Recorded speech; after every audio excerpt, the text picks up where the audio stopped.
Então, nesse instante, nós vamos agradecendo ao Mestre Jesus a oportunidade de estarmos aqui em seu nome, cumprimentando os nossos amigos do plano espiritual, André Luiz, porque nós sabemos que nós não estamos sozinhos. Toda semana, eles vêm até o nosso lar, visitam a nossa casa, observam o nosso comportamento. Eles têm para cada um de nós como se fosse um caderninho, mostrando como é que a gente está hoje em comparação na semana anterior. E observam tudo. A gente sabe que nós nunca estamos sozinhos. Ainda nesse capítulo em especial que a gente vê a equipe que o André Luiz está trabalhando, indo nas zonas infernais, a importância do nosso pensamento, do nosso comportamento, a responsabilidade em relação às nossas atitudes e escolhas. Então nós pedimos ao Mestre Jesus nesse instante que abra os nossos ouvidos, para que nós, Senhor, possamos compreender essas passagens de André Luiz e aplicá-las no nosso dia a dia, da melhor maneira possível. Porque, afinal de tudo, o objetivo desse estudo é a nossa transformação pessoal. Esse livro não é uma leitura fácil, não é um romance, e sim é uma reflexão sobre a nossa própria identidade. Um encontro com a nossa consciência e com o nosso comportamento. E assim nós vamos pedindo a Jesus que fique aqui conosco, dando por iniciado o nosso estudo dessa noite. Graças a Deus. Bom, pessoal, esse capítulo é um capítulo que é muito forte, como vocês viram. A descrição que André Luiz faz da zona purgatorial é assustadora. As palavras que ele usa para definir essa zona purgatorial mostra para a gente a intensidade, o quanto ele está chocado com aquilo do que ele está vendo. E se a gente for lembrar, essas zonas purgatoriais, elas não existem só lá. A gente traz isso para nossa casa, com o nosso pensamento, com o nosso comportamento. Então, eu vivo nesse inferno, se eu quiser, aqui, agora. Quando eu desencarno, a diferença é só que eu estou mudando de plano. Mas o acompanhamento espiritual é a mesma coisa. Então, para a gente refletir mais uma vez, né, nesse poder do pensamento. Então, algumas coisas interessantes. Primeiro, falando da casa transitória. A gente vê André Luiz no nosso lar, falando da beleza do nosso lar, a beleza das flores, a beleza dos animais, as cores, o lago, como a música tinha uma vida. De repente ele está lá nesse lugar, que é uma zona de um hospital emergencial, quer dizer, protegido dessa zona purgatorial de sofrimento. E ele fala que é tão escuro que não dá para ver quando é dia e quando é noite. Olha que coisa assustadora isso. Eles precisam usar luzes artificiais. A gente não tinha visto isso antes. Por quê? Porque a luz vinha de dentro das pessoas. O próprio pensamento, o próprio comportamento fazia com que houvesse uma iluminação no ambiente, né? Bom, aí ele comenta que isso tudo é criação da mente desses espíritos que estão nessa zona umbralina, né? E essa sensação, essa vibração, essa sintonia é tão pesada que eles precisam de purificador de ar. Olha que coisa. Não tem corpo físico. Mas a esfera é tão pesada que precisa de luz e precisa de purificador de ar. Aí ele comenta dessa sensação de tristeza, de vazio, de solidão, né? Quantas vezes a gente não sente isso? Então, para a gente prestar atenção, porque o que ele está descrevendo ali é o que está acontecendo do lado de fora, que é um reflexo do pensamento das outras pessoas. E aí, a gente vê um deles comentando, não, mas, na verdade, é mais feio, que é para as pessoas poderem pensar e refletir sobre o seu estado interior. Por quê? Porque se fosse bonito do lado de fora, talvez elas não prestassem atenção interior. E a gente vai ver mais para frente o quê? Que só através da transformação, do ajuda de que o céu te ajudará, é que esses espíritos são resgatados pelo auxílio, pelos auxiliares de Jesus. Bom, então tem a comparação com o nosso lar. E aí ele faz até a comparação com a Terra, que a gente sabe que a Terra é um planeta lindo, mas não é o planeta mais lindo que existe. Só um instantinho.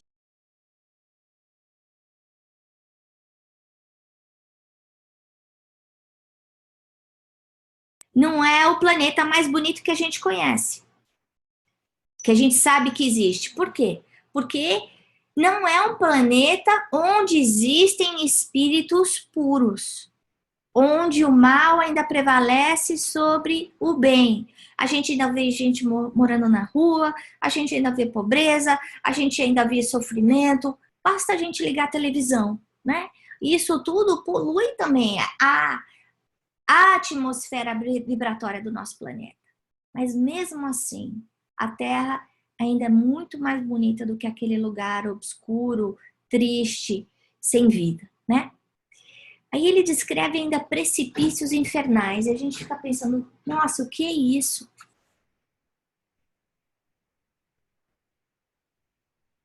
O interessante é que ele usa palavras fortes, mas ele não vai em descrições profundas. Por quê? Para a gente não criar aquela matéria mental intensa, né? Então a gente sabe que esses livros, vocês sabem que foram escritos por André Luiz, na verdade com uma equipe por trás, e eles foram revisados por uma equipe. Isso aí tá no livro, acho que Histórias de Chico Xavier. E depois eles foram revisados por Emmanuel. E muitas das coisas que ele tinha colocado, tanto é que alguns capítulos ele fala, bom, a gente recebeu a recomendação dos espíritos superiores de não entrar em detalhe, porque era muito ruim. E a gente vê que nesse caso, ele tem o cuidado de contar um pouco daquele ambiente de sofrimento, que remete muito ao que a gente leu de Dante Alighieri, mas com certeza ele está preservando a nossa saúde mental e não dando todos os detalhes, né?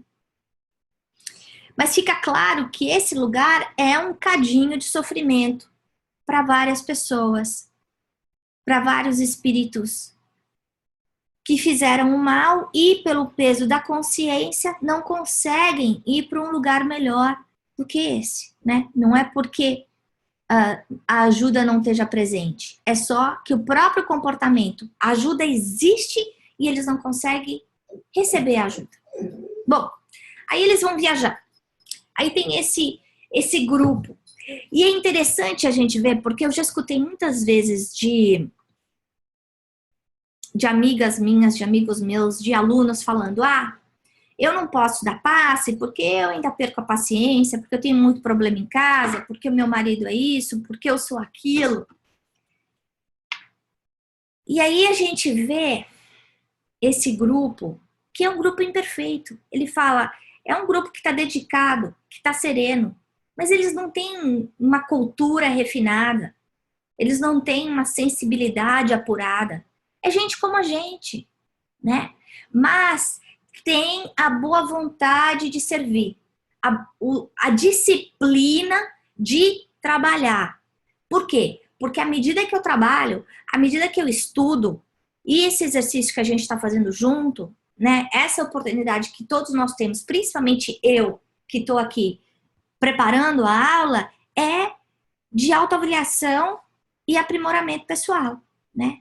Então, para cada um de nós, quando a gente se remete a fazer um trabalho voluntário no centro espírita, não no centro espírita, que a gente está trabalhando no bem, seja lá onde for, a gente pode ter certeza de que isso está ajudando o nosso crescimento, né? E o trabalho pode ser estudo. O trabalho pode fazer bem com amor, qualquer coisa que eu faça, seja varrer um chão, seja dirigir um estado. O importante é eu fazer com amor o meu trabalho, e não com má vontade, não com cara feia, não reclamando do meu chefe, não brigando com a minha sombra. Por quê? Porque aí eu perdo o valor, né? Eu tô desperdiçando a oportunidade de trabalho. Bom, aí a preocupação da Zenóbia, né? Que vai estar saindo por 4 horas em preparar esse lugar, a humildade dela, a importância da prece, a preocupação com cada uma das pessoas, com cada um dos trabalhos, né? Então é como se fosse uma mãezona, só que ela não está só cuidando da equipe dela, ela está preocupada com os missionários que vão estar chegando da crosta, ela está preocupada com as mães que estão encarnadas, que estão aqui na Terra, mas que perderam seus filhinhos e que vão estar encontrando com seus filhinhos durante o sono. Para quê? Para que elas tenham consolo. Ela está preocupada com aquelas pessoas que estão agora no plano espiritual e estão voltando para a Terra. Olha só a complexidade do trabalho dela.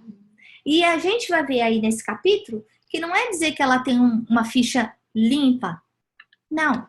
É um espírito de luz, é um espírito trabalhador, mas que, como todos nós, tem uma ficha de passado, tem um resgate, né? E ela mesma fala nesse capítulo que quando ela estava tentando ajudar, como a gente vai ver, esse padre, ela fugiu assustada com a situação. Então ela não tinha a fibra, a coragem de ajudá-lo como ele precisava, né? Bom,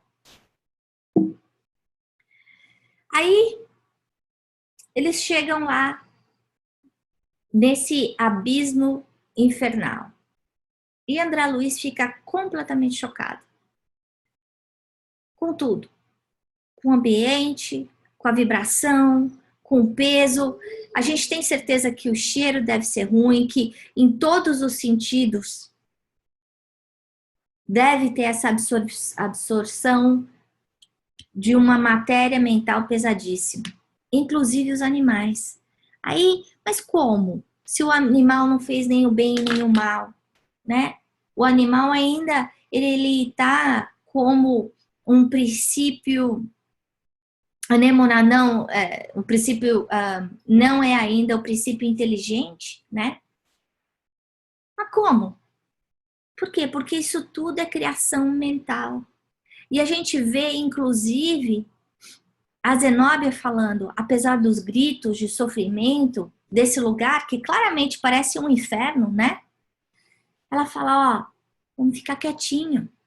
Mas André Luiz não consegue, como sempre, ou como a gente já viu em casos anteriores, ele não consegue segurar a curiosidade, e nesse caso ele fica pensando, puxa vida, mas eu quero ajudar essas pessoas.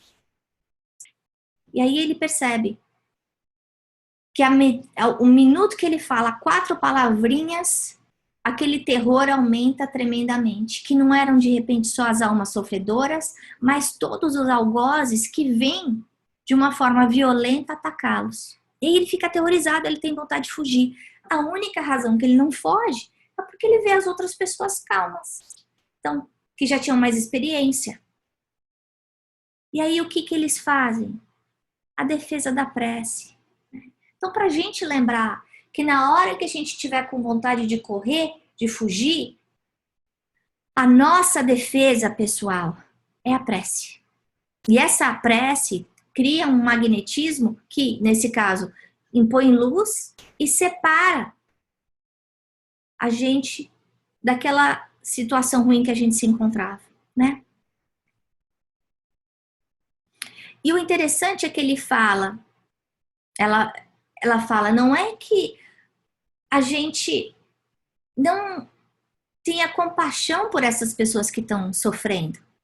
É porque esses indivíduos gostam de sofrer. E olha, aí a gente para e pensa na gente. Quantas vezes a gente só fica focando no nosso sofrimento e a gente não trabalha para a nossa saúde física e espiritual? Então, Eu reclamo, eu reclamo, eu reclamo, mas a hora que eu falo, não, então tá bom, então vamos te ajudar. Aí, não, não, não, não, não, eu não quero, né? Eu não quero mudar. Então, como a gente vai melhorar se eu não estou me autoajudando, né? Como é que eu vou sair desse lodo em que eu mesma me coloquei se eu não estou levantando a mão? E aí, o interessante é que ela fala que mesmo aqueles que eles resgatam compulsoriamente, na verdade, acabam voltando no dia seguinte. Olha que coisa interessante. Por quê? Porque não houve reforma íntima, porque não tem consciência. Então, eu gosto de sofrer, eu gosto de reclamar, eu gosto de ter ódio. E aí eu volto para o mesmo lugar, né? Bom, passando por essa zona pantanosa, esse charco, como ele descreve, e a gente sabendo que se o charco aqui na Terra é feio, nesse lugar ainda mais sombrio, deve ter sido muito mais assustador, eles chegam essa outra área que ela chama de um oásis de paz. Por quê? Porque imagina que esses trabalhadores que estão nessa zona umbralina, eles precisam de um pouso para descansar, um pouso para se reequilibrar, um pouso para conversar. E a gente vê qual é o nosso pouso, como é que a gente constrói esse pouso? É com paz. Então, onde é que é o meu cantinho de paz? É na minha casa? É na minha igreja? É na casa dos meus pais, da minha família? É brincando com os meus filhos? Eu preciso procurar esse canto de paz toda vez que eu tiver precisando de ajuda. Aí eles vão para lá, ficam lá, conversam, colocam um plano e olha só, tudo isso é altamente planejado. Se tem uma coisa que existe no plano espiritual mais evoluído, é o planejamento. Então, esse é o maior exemplo que eles estão dando pra gente. A importância desse planejamento, a importância da gente saber o que a gente vai fazer, o que a gente quer, qual é o objetivo que eu tô tentando alcançar hoje, amanhã, e o que eu tô fazendo para conseguir alcançar esse objetivo. Se o meu objetivo é melhorar o meu casamento, o que eu vou começar a fazer hoje? Se o meu objetivo é transformar a minha saúde, como é que eu vou modificar meu comportamento? Se o meu objetivo é conseguir estudar, qual que é o meu plano de 1, 3, 5 anos? E claro, isso vai precisar de esforço, de disciplina, né? Bom, aí a Zenóbia comenta isso que eu acabei de falar, que esses espíritos sofredores se atiram voluntariamente ao sofrimento. Vou repetir isso, voluntariamente ao sofrimento. Então, nós é que nos salvamos, e é por isso que Jesus falou, ajuda-te e o céu te ajudará. Não adianta eu ficar pedindo ajuda, rezando, escutando o Divaldo, indo na igreja, se eu não me ajudar, se eu não mudar meu campo mental, se eu não trabalhar na minha reforma íntima, se eu não trabalhar na minha dieta, né, emocional, mental e física. Depende de mim. Ninguém consegue fazer isso para mim. Por mais que eu tenha uma pessoa do meu lado que me ame, ela pode me levar no médico, ela pode comprar o remédio, ela pode me trazer o remédio e dar na minha boca. Se eu não engolir, eu não consigo melhorar. Então, quem tem que tomar o remédio somos nós, né? Bom, e aí ela fala, a gente está vendo esse sofrimento, parece que a gente não tem coração, mas o sofrimento é o trigger da transformação. Por quê? Porque chega uma hora que a gente fala, não aguento mais sofrer, não quero mais isso para mim, eu quero uma vida melhor. Isso acontece aqui e acontece lá. E às vezes essa transformação acontece no momento de uma perda grande, acontece no momento de um problema de saúde. Mas a gente sabe que muitas vezes, através desse sofrimento, é que a gente acaba descobrindo uma porta nova e modifica o nosso comportamento, né? Bom, aí eles vão ajudar o Padre Domênico, como a gente viu, que é o objetivo dessa jornada. E aí ela conta que ele já está desencarnado há muito tempo, mas que ele continua nesse sofrimento contínuo. Por quê? Porque Deus quer? Que Deus está punindo? Não, porque ele continua cego. E a gente vê que no próximo capítulo, que a reação dele é: eu não mereço. Eu fui uma pessoa boa, eu fui do clero. Como é que eu estou sofrendo tanto? Eu não fiz nada. E aí, à medida que a gente vê o trabalho da Luciana, a gente vai ver que não era bem assim. E é assustador a gente ver esse histórico, o nosso currículo de vivência aparecendo na nossa frente, né? E aí, como a gente vai ver no outro capítulo, ele fica surpreso. Poxa, eu não sabia que vocês tinham um histórico de tudo que eu fiz. Sim, tem. Bom, e aí o objetivo disso tudo é porque ele precisa reencarnar para se ajustar com o verdugo que foi a vítima dele também. Mas ele precisava primeiro desse raio de luz para a transformação, porque senão ele podia até parar a gravidez da futura mãezinha dele, né? Algumas coisas importantes. A gente já sabe pela doutrina espírita que existe a lei do progresso, que a gente nunca retrocede. A gente não retrocede, mas a gente pode estacionar, que é o que aconteceu com ele. Ele estacionou, ele não se aperfeiçoou, ele não se modificou. E além disso, o que ele fez mais coisa errada. Então, não só ele estava com aquela dívida anterior, como a dívida dele aumentou depois, né? E esses erros dele vêm da onde? Do orgulho, da vaidade, do egoísmo, né? Eu achar que eu sou o centro do mundo, que todo mundo tem que me servir. E aí ela fala, tem anos que a gente está ajudando ele, mas ele não quer ser ajudado. A gente não conseguiu mudar nada. Ele não se modificou até agora, apesar de todo esse sofrimento. E a gente vê que ele está prostrado, ele está deitado no chão. Ele não consegue nem se mover. Por quê? Pela bênção da ajuda. Para quê? Porque ele não faça mais coisa má. Olha que coisa engraçado. Ele é um deficiente físico no plano espiritual, mas por misericórdia divina, para que ele não erre mais. Bom, a gente vai ver no próximo capítulo aí como é que funciona essa conversa com ele, essa conversa que é tão intensa, de transformação, de doutrinação, que é outra lição importante para a gente. Eu queria comentar com vocês, nesse livro ele fala dessas entidades que modificaram a forma perispiritual. Para quem tiver mais interesse em aprender mais sobre isso, chama licantropia, isotropia. Se olhar no livro dos médiuns, pergunta 239, 240, tem também o livro do Manuel Emílio de Miranda, que é um livro, O Diálogo com as Sombras, que é um livro muito forte, que a gente estuda quando está fazendo desenvolvimento mediúnico, mas que também descreve esses caracteres assustadores, né?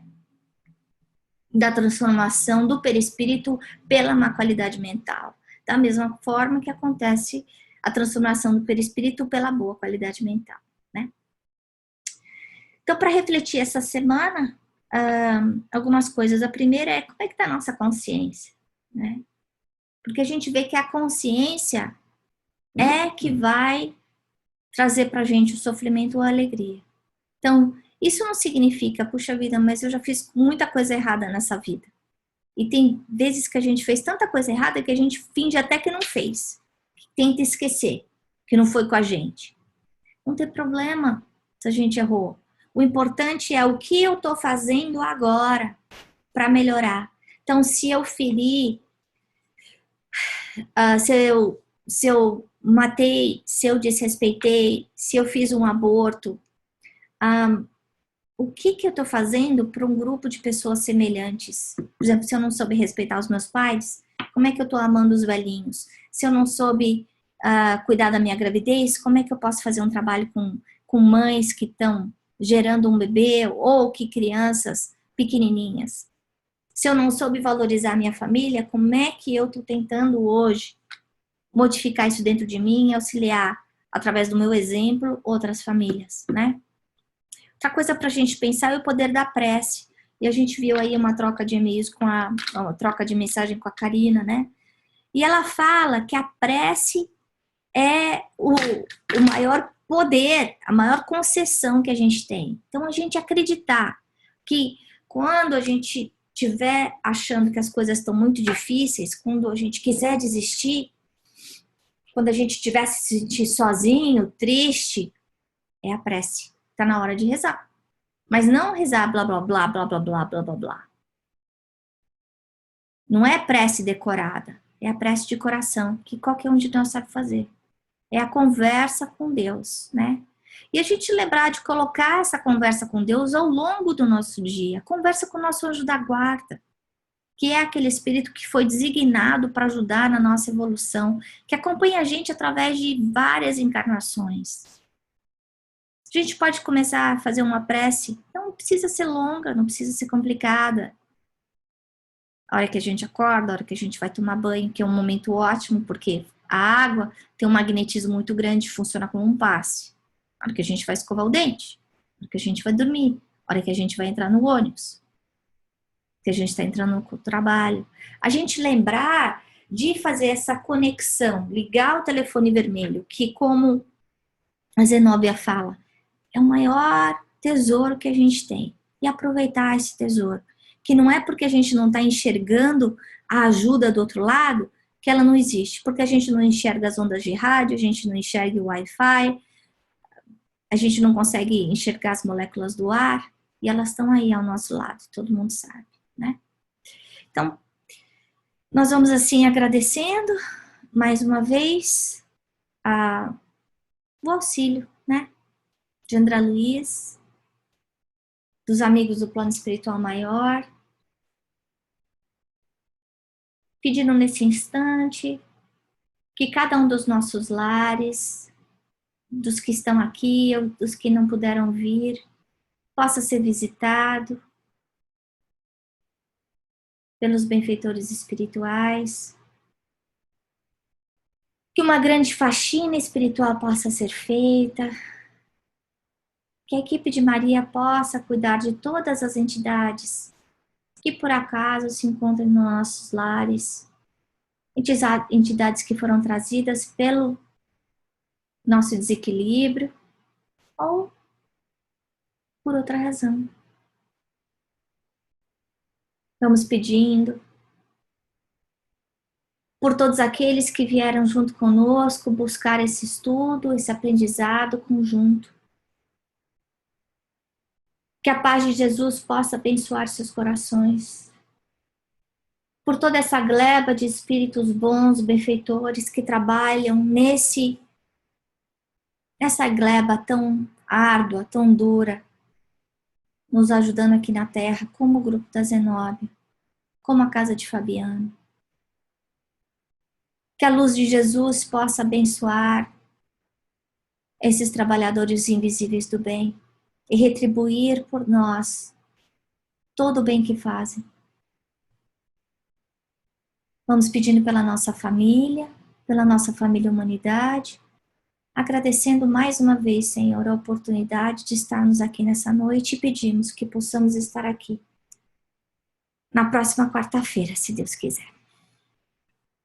Graças a Deus.